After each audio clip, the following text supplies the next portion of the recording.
Broadcasting live from the Newsmax studio in New York City, here is Steve Malzberg.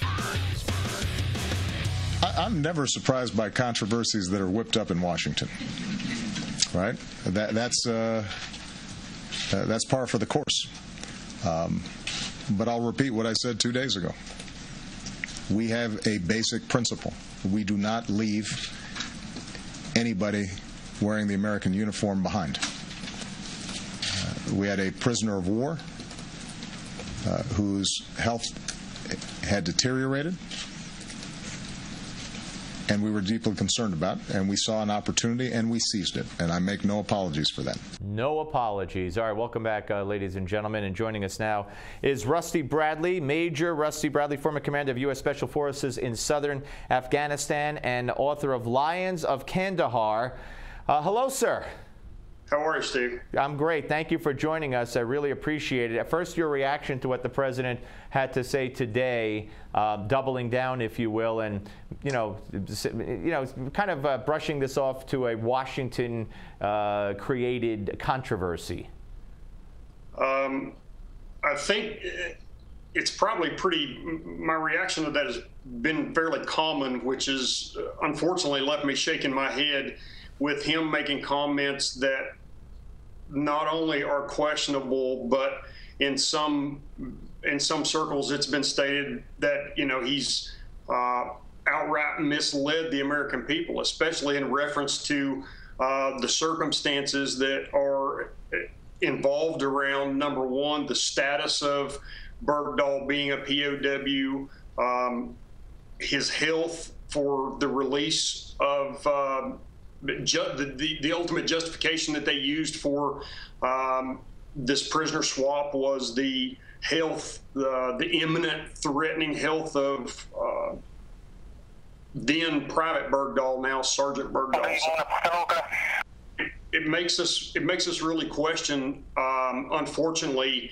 what we're getting from this administration, because in no uncertain terms, when you look at not only the soldiers that are continuing to fight there, but what we're being told is questionable at best.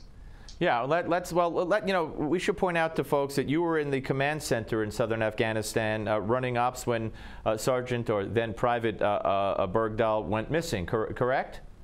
Yes, sir, that's correct. I was what we call the Tactical Operations Center Chief. I was the Assistant S3 Operations Officer. So to sort of make people understand the scope of what that means is, obviously Afghanistan was broken down into 4 different commands, and you had regular Army and Marine Corps and coalition forces in each one of those different commands in north, south, east, and west.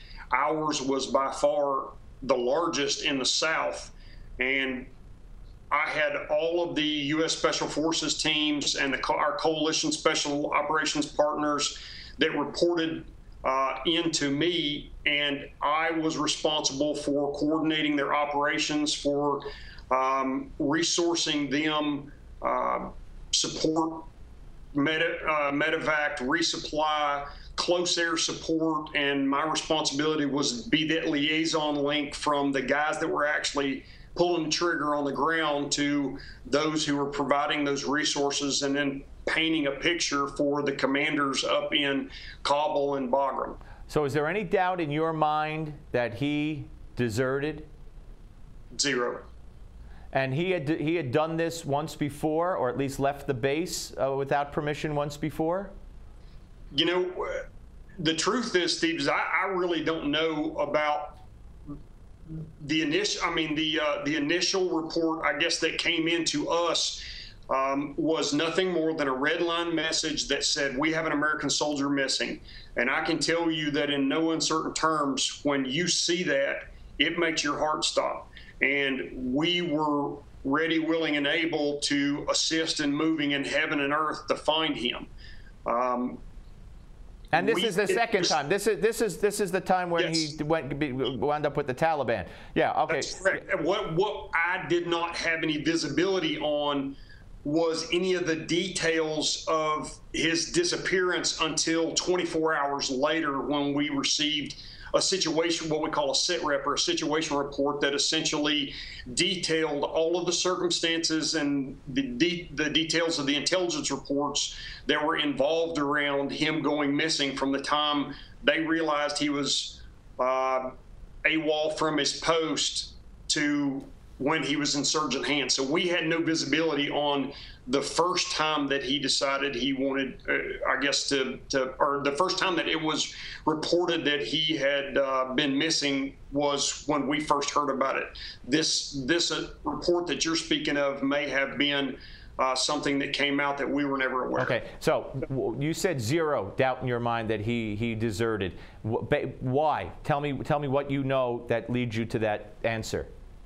Well, what led me to that answer is, what people don't understand is you have to operate within the most truthful information that you can provide and receive when you're in combat. And the report that we received about 24 hours later clearly stated that he had left his equipment, he had left a note, that he had actually been able to slip through the wire. We had an intelligence report of him meeting with some Afghan villagers in a village that was close to where his forward operating base was, and that he was looking for the insurgency or the Taliban.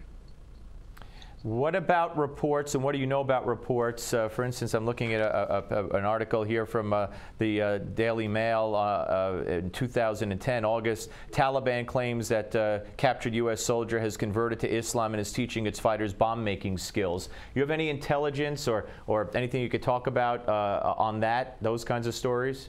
No, unfortunately, my visibility on this particular case ended. It really, unfortunately, it goes between trips. So we left and redeployed at the end of September in 2009, and then I wasn't back in theater until say August of 2010. So at that point, obviously events take place, and we were trying to get caught up and spun up, and the perception was that we already knew that U.S. soldiers and coalition members had lost their lives searching for him, patrolling in areas trying to recover or interdict him in movements, and I had other more important things to worry about. Right. Okay. We're going to come right back with Major Rusty Bradley. A lot more to talk about, including what the president had to say today and the repercussions of what he did. Don't go away.